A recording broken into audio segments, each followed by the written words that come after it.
ముందుగా మీ అందరికీ మానవాళిని రక్షించడం కోసం మానవాళి మధ్య మానవుడిగా జన్మించిన నిజదైవమైన యేసుక్రీస్తుని యొక్క జన్మదిన మహోత్సవ శుభాకాంక్షలు తెలియజేస్తూ ఉన్నాం. పాప మరణాల నుండి విడుదల చేసి దేవుని బిడ్డలుగా మార్చి నిత్య రక్షణ వెలుగును మనకు ప్రసాదించిన ఆ రాజులకు రారాజు, యోధులు ఎదురు చూచిన మెస్సయ్య, మానవాళి ఎదురు చూచిన ఆ రక్షకుడు యేసుక్రీస్తుని యొక్క జన్మదిన శుభాకాంక్షలు మీ అందరికీ తెలియజేస్తూ ఉన్నాం. We wish you a very happy Christmas. ఈ సందర్భంగా అర్ధరాత్రి దివ్య పూజాబలిలో మనం ఆలకించిన దివ్య గ్రంథ పఠనాల మీద కొద్ది వివరణను మనం ఆలకిద్దాం. మొదటి పఠనము యెషయా గ్రంథము 9వ అధ్యాయం 2వ వచనం నుంచి 7వ వచనం వరకు. సువిశేషం లూకా శుభవార్త 2వ అధ్యాయము 1వ వచనం నుంచి 14వ వచనం వరకు మనం ఆలకించాం. క్రీస్తు పూర్వం 765వ సంవత్సరం నుండి 700వ సంవత్సరం వరకు మధ్యకాలంలో యెషయా ప్రవక్త జీవించాడు. ఆ రోజుల్లో ఉత్తర భాగానికి చెందినటువంటి ఇశ్రాయేలును అసిరియా ప్రజలు యుద్ధంలో ఓడించి బానిసలుగా చేసుకొని అసిరియాకు తోలుకొని పోయిన సందర్భంలో ఆ ఇశ్రాయేలులో మిగిలిపోయినటువంటి పెద్దగా పనికిరారనుకున్నటువంటి వయసులో పెద్దవారిని, చిన్నపిల్లలను చూచి యెషయా ప్రవక్త ఎంతో జాలిపడ్డాడు. మీరు ఈరోజు అసిరియా ప్రజల చేతుల్లో బానిసలై సమస్తాన్ని కోల్పోయి మా దేశం సర్వనాశనమయ్యింది అంటూ మీరు బాధపడుతూ ఉన్నారు. కానీ రానున్న రోజుల్లో దేవుడు మీ మధ్యకు ఒక రక్షకుడిని పంపిస్తాడు. ఆ రక్షకుడు, ఆ మెస్సయ్య కాలంలో మీరు సకల సంతోషాలను అనుభవిస్తారు. ఇదిగో అతడు ఈనాడు సమస్తాన్ని కోల్పోయి చీకటమయమైపోయిందనుకున్న మీ జీవితాలలోనికి గొప్ప వెలుగును, గొప్ప సంతోషాన్ని తీసుకుని వస్తాడు. ఆ మెస్సయ్య కాలంలో దేవుడు గొప్ప మేలులు మీకు జరిపిస్తాడు. తద్వారా శాశ్వతమైనటువంటి శాంతి నెలకొని ఉంటుంది. ఇక యుద్ధాలకు కాలం చెల్లి శాంతి నెలకొని ఉండేటటువంటి గొప్ప రాజ్య స్థాపన చేయబోవు మెస్సయ్య రానయ్యున్నాడు. దావీదు వంశంలో మీ మధ్య జన్మించి మిమ్ములను ఆ దేవుని యొక్క అనుగ్రహాలతోనూ సంతోషముతోనూ శాంతితోనూ పరిపాలించి శాశ్వత రాజ్య పాలన చేసే రాజులకు రారాజు మీ మధ్య జన్మించబోతూ ఉన్నాడు. అతని రాకతో మీకు అన్ని శుభాలు, ఆనందాలు కలుగుతాయి అని చెప్పి యెషయా ప్రవక్త ఆ నిరాశతో ఉన్నటువంటి ఇశ్రాయేలీల వారసులను ఉద్దేశించి వాళ్ళను ప్రోత్సహిస్తూ ఈ ప్రవచనాలు చెప్పడాన్ని మనం మొదటి పట్టణంలో ఆలకిస్తూ ఉన్నాం. క్రీస్తు పూర్వం 722వ సంవత్సరంలో అసిరియాకు బానిసలుగా ఇశ్రాయేలీలు తీసుకొని పోబడగా అతి త్వరలో దేవుడు మీ మధ్య గొప్ప మహిమ కార్యం చేస్తాడు. తన రక్షకుణ్ణి, ఆ మెస్సయ్యను మీ మధ్యకు పంపిస్తాడు.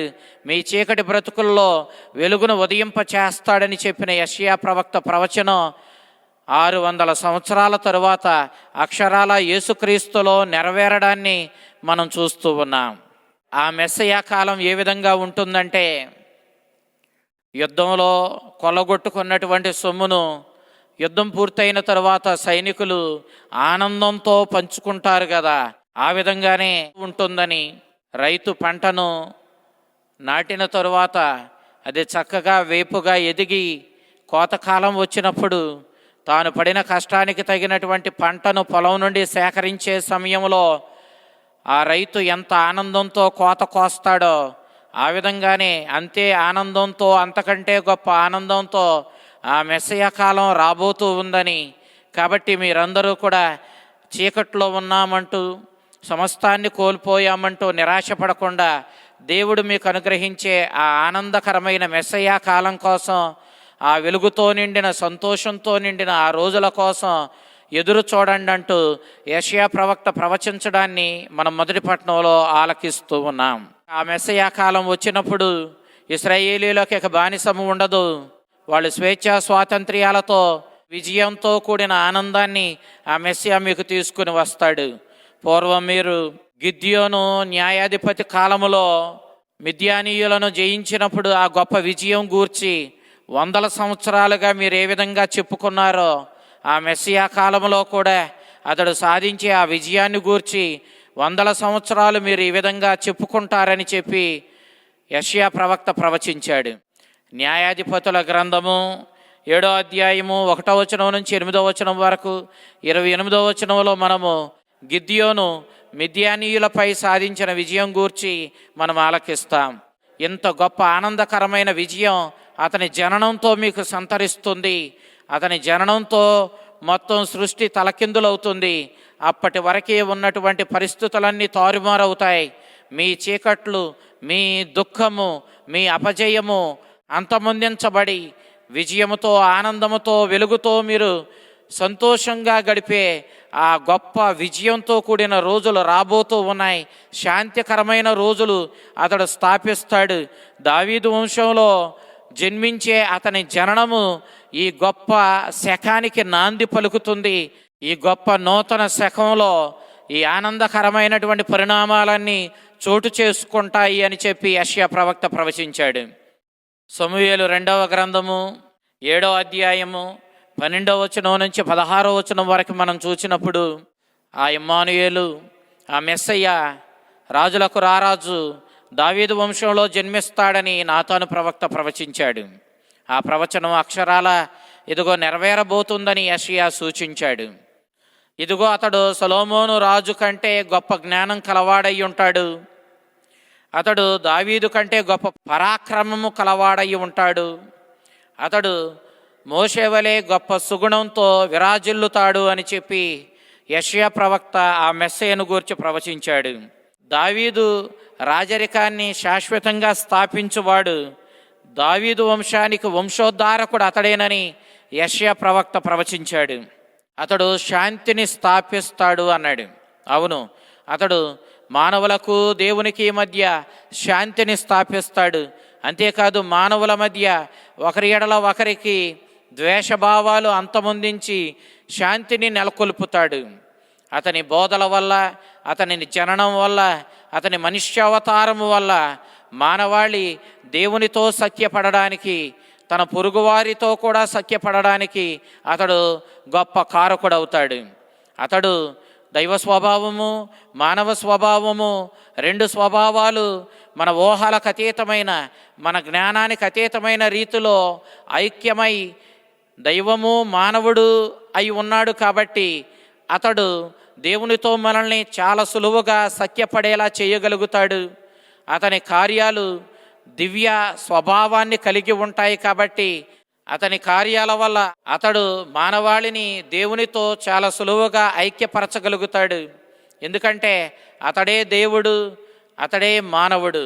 దైవ మానవ స్వభావాలు 2 ఆయన యందు ఏకమై ఉన్నాయి. కాబట్టి అతడు మానవాళిని దేవునితో చాలా సులువుగా సఖ్యపడేలా చేయగలుగుతాడు. అంతేకాదు, అతని బోధనల వల్ల మానవాళి అతని ఆజ్ఞలను పాటించడం వల్ల తమ పొరుగువారితో చాలా సులువుగా సఖ్యపడగలుగుతారు. తత్ఫలితంగా అతడు శాంతిని స్థాపించగలుగుతాడు. ఒక రాజుకు ఉండవలసిన గుణం ఏమిటంటే అతడు న్యాయవంతుడై ఉండాలి, నీతిని స్థాపించేవాడై ఉండాలి.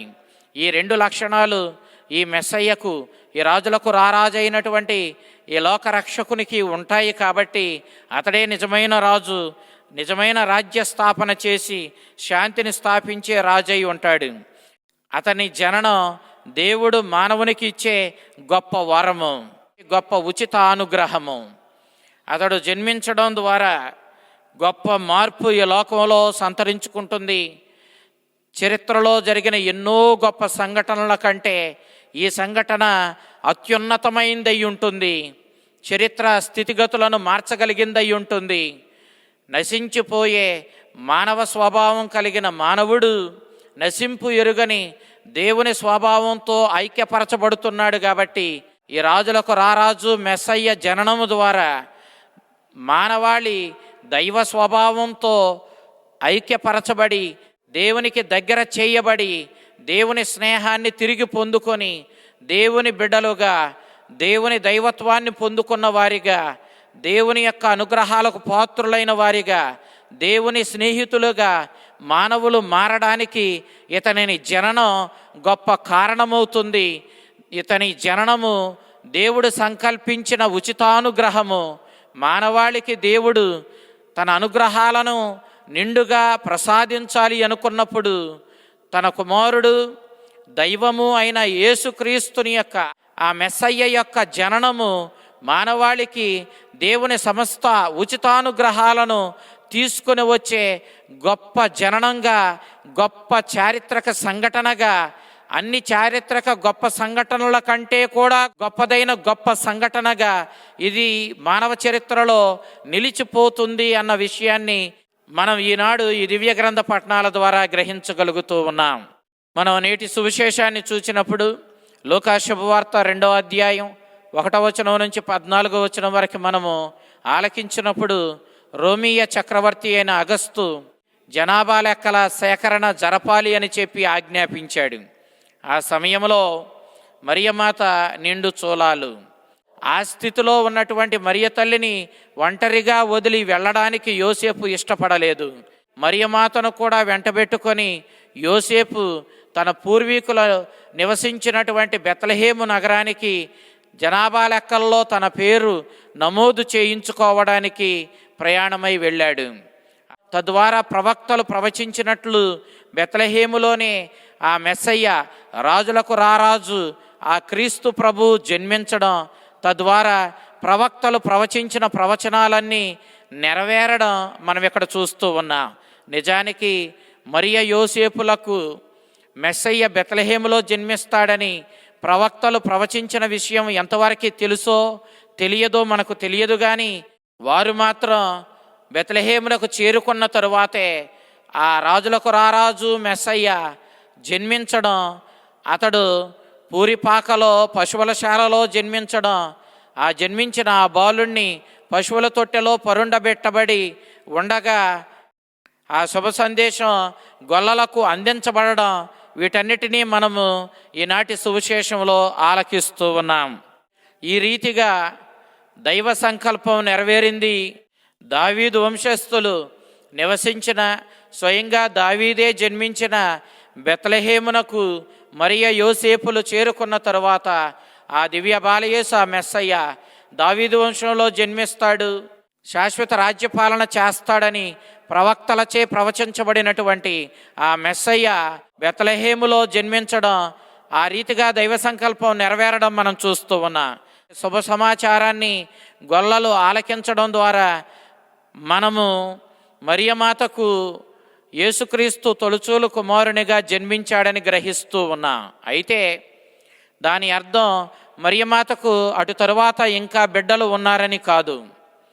ఇక్కడ లూకా సువార్తకారుడు యేసుక్రీస్తు తొలుచూలు కుమారునిగా జన్మించాడు అనడం ద్వారా ప్రతి యోధ కుటుంబంలో తొలుచూలు కుమారునికి ప్రత్యేకమైన గౌరవము, బాధ్యతలు ఉండేవి. కాబట్టి ఈనాడు యేసుక్రీస్తు తొలుచూలు కుమారునిగా జన్మించి ఆ గౌరవాన్ని పొందాడని, అదే రీతిలో ఆ కుటుంబ గౌరవాన్ని కాపాడవలసిన బాధ్యతను క్రీస్తు స్వీకరించాడని, తద్వారా దేవుని కుమారులమైన మనమందరము ఆ దేవుని బిడ్డలమే కావున ఈ దేవుని కుటుంబ గౌరవాన్ని కాపాడడం కోసం అతడు మానవాళిని రక్షించి పాపం నుండి, మరణం నుండి, సాతాను బంధనాల నుండి మనల్ని విడిపించి మనల్నందరినీ దేవుని బిడ్డలుగా మార్చి తన రక్షణ కార్యాన్ని నెరవేర్చి మనల్నందరినీ దేవుని బిడ్డలుగా గౌరవప్రదమైన స్థితికి చేర్చాడు, తనకివ్వబడిన రక్షణ కార్యాన్ని పూర్తి చేశాడు అని సూచిస్తూ లూకా సువార్తకారుడు యేసుక్రీస్తు మరియమాతకు తొలుచూలు కుమారునిగా జన్మించాడు అని చెప్పి ప్రకటించాడు. వారికి బెత్లెహేములో తలదాచుకోవడానికి సత్రము దొరక్కపోవడానికి బహుశా సత్రానికి చెల్లించవలసినటువంటి అంతటి పైకము మరియ యోసేపుల దగ్గర ఉండి ఉండకపోవచ్చు. వాళ్ళు పేదరికాన్ని అనుభవించినట్లుగా పేదలుగానే జీవిస్తూ దైవ చిత్తానికి వాళ్ళు తలవొగ్గి దేవుణ్ణి సంతోషపెట్టినట్లుగా మనం పవిత్ర గ్రంథంలో చూస్తూ ఉన్నాం. మరి అంత పేదవారైనటువంటి మరియ యోసేపులు ఒక సత్రానికి యజమానికి ఇవ్వవలసినటువంటి అంత పైకం లేని కారణం చేత ఒక సత్రంలో తలదాచుకోవడానికి అవకాశం పొందలేకపోయారని మనం భావించవచ్చు. లేదా అప్పటికే జనాభా లెక్కల సేకరణ చాలా ఉధృతంగా జరుగుతూ ఉంది కాబట్టి చుట్టుప్రక్కల నుంచి జనబాహుళ్యం వారి వారి యొక్క పూర్వీకుల గ్రామాలకు పట్టణాలకు వచ్చి నివాసం ఉంటున్నారు కాబట్టి జనబాహుళ్యంచే సత్రాలు ఇళ్ళు అన్నీ కూడా కిక్కిరిసిపోయి ఉన్నాయి కాబట్టి వారికి తలదాచుకోవడానికి వారికి స్థలము దొరకలేదు. అందుకే వాళ్ళు ఒక పశువుల కొట్టంలో తలదాచుకున్నట్లుగా మనకి లోకాసు వార్తాకారుడు తెలియచేస్తూ ఉన్నాడు. ఇక్కడ క్రీస్తు ప్రభువు జన్మించడానికి స్థలము దొరకలేదు అన్న అంశాన్ని మనం చూసినప్పుడు నేడు కూడా మనం ఈ ప్రాపంచిక వ్యామోహాలతో నిండిపోయి దేవుని అశ్రద్ధ చేసినప్పుడు దేవునికి మన జీవితంలో స్థానం ఇవ్వకుండా మనం ఈ ప్రాపంచిక విషయాలకు మాత్రమే స్థానం ఇస్తూ మన జీవితాలు మనం సాగిస్తున్నప్పుడు ఆ రీతిగా కూడా మనము దేవుడు మన జీవితంలోనికి రావడానికి మన జీవితంలో జన్మించడానికి మనం స్థలం ఇవ్వలేకపోతున్నాము అన్న విషయాన్ని గ్రహించాలి. ఎవడు ఈ లోకానికి ప్రాధాన్యతనిస్తాడో వాడికి తన జీవితంలో దేవునికి స్థానాన్ని ఇవ్వలేడు. కాబట్టి మనము ఆ దివ్య బాలయేసు మన జీవితంలో, మన కుటుంబంలో, మన సంఘాలలో జన్మించేలా ఆ దేవునికి ప్రాధాన్యతనిస్తూ అతని వలె తగ్గింపుతనము కలిగి జీవిస్తూ ఆ దేవుని చిత్తానికి, దేవుని యొక్క వాక్యానికి ప్రాధాన్యతనిస్తూ జీవించి ఆ దేవునికి మన జీవితంలో జన్మించడానికి, ప్రవేశించడానికి మనం స్థలం కల్పించవలసిన వారిమై ఉన్నామన్న విషయాన్ని ఇక్కడ గ్రహించాలి. లోకరక్షకుడు జన్మించాడన్న శుభవార్త గొల్లలకు తెలియజేయబడింది. ఆ రోజుల్లో గొప్ప జ్ఞానం కలిగి పండితులు, గొప్ప స్థితిలో ఉన్నవాళ్ళు, మేము సమాజంలో గొప్ప స్థితిలో ఉన్నామని విర్రవీగే గొప్ప గొప్ప వ్యక్తులు ఎందరో ఉండగా వారినందరినీ కాదని ప్రకృతితో అతి దగ్గర సంబంధం కలిగి, దేవునితో కూడా అంతే దగ్గర సంబంధం కలిగి, దేవుని మీద ఆధారపడుతూ అతి సామాన్యమైన జీవితం జీవించే తగ్గింపుతనము కలిగి సమాజంలో చిన్నచూపు చూడబడినటువంటి గొల్లలకు ఈ శుభ సమాచారం అందించబడడం ద్వారా దేవుడు ఎవరి కోసం జన్మిస్తున్నాడో, ఎవరిని ఆయన ఆదరించబోతూ ఉన్నాడో, ఎవరిని ప్రేమించి ఆయన ఈ లోకంలో జన్మించాడో మనకు సూచిస్తూ ఉన్నాడు. తగ్గింపుతనం కలిగి ఆయన మీద ఆధారపడి ఆయన రక్షణను కోరుకొని ఆయనకు దగ్గరగా జీవించే వారి కోసం ఆయన స్వర్గమండలాన్ని వీడి ఈ లోకానికి వచ్చాడు. మనం అహంకారాన్ని, గర్వాన్ని విడనాడి గొప్ప జ్ఞానులమని గొప్పలు చెప్పుకోవడం, స్వనీతిని నమ్ముకోవడం ప్రక్కన పెట్టి దేవునిపై ఆధారపడుతూ మనల్ని ప్రేమించి స్వర్గమండలాన్ని వీడి తగ్గింపుతనముతోనూ ఎంతో దీనస్థితిని స్వీకరించి మానవాళి మధ్య మానవుడిగా జన్మించి అందున సేవక రూపాన్ని దాల్చి జన్మించినటువంటి ఆ దివ్య బాలయేసుని మన జీవితంలోనికి స్వీకరించడానికి, ఆయన సందేశానుసారం జీవించడానికి మనం మొగ్గు చూపాలి అన్న విషయాన్ని ఇక్కడ ఈ గొల్లలకు సందేశం అందించడం ద్వారా ప్రభు మనకి స్పష్టంగా తెలియజేస్తూ ఉన్నాడు. గర్వాత్ములు దేవుని సంతోషపెట్టలేరు, వినయాత్ములు తగ్గింపుతనము కలవాళ్ళు, విధేయించే గుణం గలవారు మాత్రమే దేవుని సంతోషపెట్టగలుగుతారన్న విషయాన్ని, ఆ విధమైన ప్రకృతితోనూ దేవునితోనూ దగ్గర సంబంధం కలిగి అతి సామాన్య జీవితం జీవిస్తున్న అతి సామాన్యులైనటువంటి గొల్లలు ఈ గొప్ప సందేశం పొందడం ద్వారా దేవుడు మనల్ని కూడా ఆ విధంగా తగ్గింపుతనం కలిగి జీవించమని కోరుతూ ఉన్నాడు అన్న విషయాన్ని మనం గ్రహించాలి. ఈ దైవ వార్తాహరుడు చెప్పినటువంటి వార్తను మనం చూసినప్పుడు అతడు పశువుల శాలలో జన్మించాడు, పొత్తుగుడ్డలలో చుట్టబడి పశువుల తొట్టెలో పొరుండబెట్టబడి ఉన్నాడు అన్న వార్తను ఆ గొల్లలకు ఆ దేవదూత అందించాడు. ఇంత దీనస్థితిలో సామాన్య పేదలు కూడా జన్మించినటువంటి పశువుల కొట్టంలో జన్మించి పశువుల తొట్టెలో పొరుండబెట్టబడి ఉండడం చూస్తే అప్పటి వరకు వాళ్ళు ఆలకించినటువంటి రాజులకు రారాజైన మెస్సయ్య స్థితి ఎక్కడ? ఆ మెస్సయ్య ఇప్పుడు ఒక బాలుడిగా పశువుల తొట్టెలో పొరుండబెట్టబడి పశువుల శాలలో ఉన్నాడన్న వార్త ఎక్కడ? నిజంగా ఈ రెండు ఆలోచనల మధ్య ఆ గొల్లలు సతమతమై ఉండాలి. వీరు ఆలకించినటువంటి ఈ సందేశం ఎంతవరకు సత్యము అన్నటువంటి ప్రశ్న వాళ్ళ మదిలో మెదులుండాలి. వాళ్ళ విశ్వాసానికి అది గొప్ప పరీక్ష అయి ఉండాలి. వాళ్ళు ఇప్పటివరకు ఆలకించింది మెస్సయ్య గొప్ప రాజులకు రారాజుగా రాజభవనాలలో జన్మిస్తాడని. కానీ ఇప్పుడు దేవదూత వచ్చి అతడు పశువుల పాకలో జన్మించి పశువుల తొట్టెలో పరుండబెట్టబడి ఉన్నాడని ఆలకించారు. అలాంటి స్థితిలో వాళ్ళు ఆ సందేశాన్ని విశ్వసించారు. వచ్చిన అనుమానాలన్నింటినీ ప్రక్కన పెట్టి సందేహాలకు తావివ్వకుండా ఆ దైవ వార్తాహరుడైన దేవదూత చెప్పిన సందేశాన్ని విశ్వసించారు. విశ్వాసంతోనే వాళ్ళు ఆ పశువుల తొట్టెలో పరుండబెట్టబడి ఉన్న ఆ బాలుణ్ణి దర్శించుకోవడానికి సమస్తాన్ని విడిచిపెట్టి ఆ రాత్రికి రాత్రే వెళ్ళి ఆ బాలుణ్ణి దర్శించుకొని ఆయన్ని ఆరాధించి వాళ్ళ జీవితాలను వాళ్ళు ధన్యం చేసుకున్నారు. ఆ బాలుడే క్రీస్తు ప్రభువు అని ఆ దేవదూత తెలియచేసింది. పూర్వ నిబంధనలో యూదులు ఒక్క దేవుణ్ణి మాత్రమే, ఆ యావేను మాత్రమే ప్రభువు అని పిలిచారు. ఐగుప్తు బానిసాన్ని ముగించి ఎడారి గుండా వారిని నడిపించి పాలు తేనెలు ప్రవహించే స్వేచ్ఛ స్వాతంత్ర్యాలతో కూడిన వాగ్దాన భూమికి చేర్చిన తరువాత వాళ్ళు యావేను ప్రభువు అని పిలిచారు.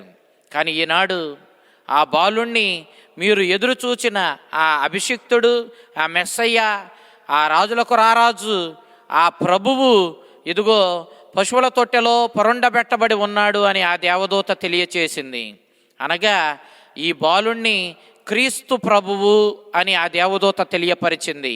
అనగా పూర్వ నిబంధనలో ఏ దేవుణ్ణైతే ఐగుప్తు బానిసం నుండి విడిపించిన తరువాత ప్రభు అని పిలిచారో, ఈ బాలుణ్ణి ఆ ప్రభువుతో పోలుస్తూ ఈ బాలుడే ఆ ప్రభు అని ఆ దేవదూత తెలియపరిచినప్పుడు అక్కడ ఉన్నటువంటి ఆ గొల్లలందరూ చాలా ఆశ్చర్యపోయి ఉండాలి.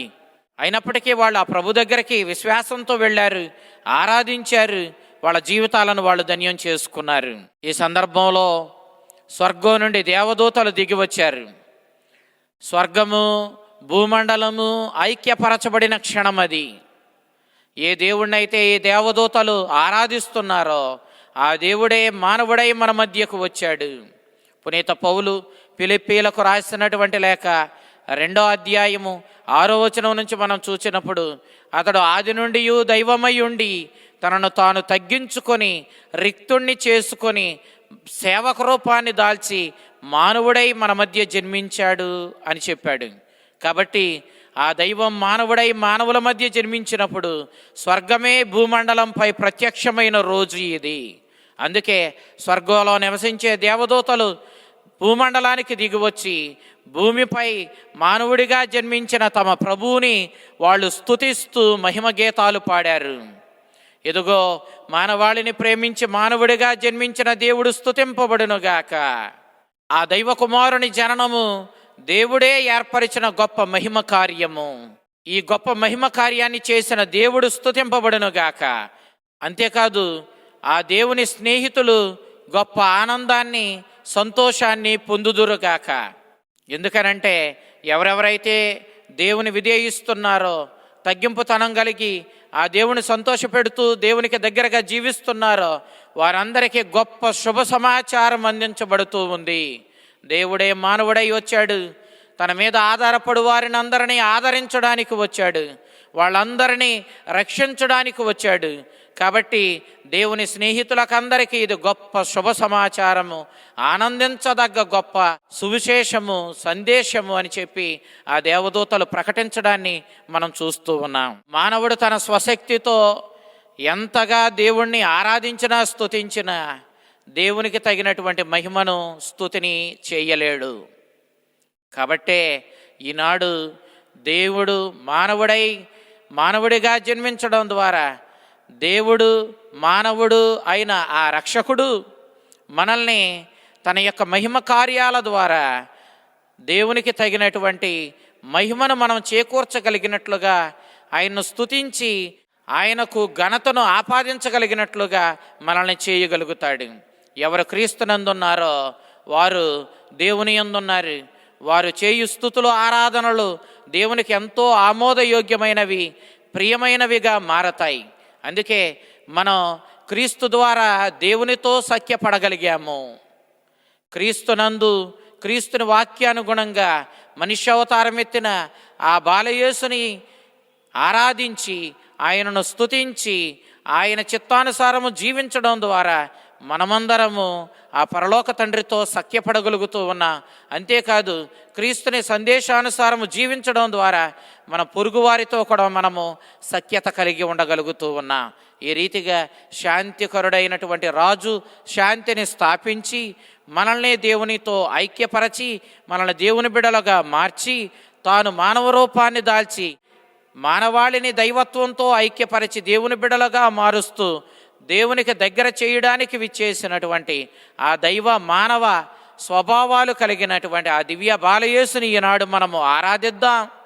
ఆయన తీసుకుని వచ్చిన రక్షణానుగ్రహాలను ప్రసాదించమని అడుగుదా. దేవుడు మానవుడై మానవాళిని ధన్యం చేయడానికి వచ్చినటువంటి ఆ రక్షకుణ్ణి మన జీవితాలను కూడా ధన్యం చేయమని అడుగుదా. ఆ చల్లని ప్రభు, ఆ దివ్య బాలయేసు, ఆ లోకరక్షకుడు, దైవ కుమారుడు, ఆ మెస్సయ్య, ఆ ఇమ్మానుయేలు తన రక్షణానుగ్రహాలతో దివ్య వెలుగుతో నింపి మిమ్మలను మీ కుటుంబాలను ఈ క్రిస్మస్ పండుగ సందర్భంగా బలపరిచి పవిత్రపరచి సర్వదా మిమ్మలను మీ కుటుంబాలను ఆ ప్రభు కాచి కాపాడునుగాక.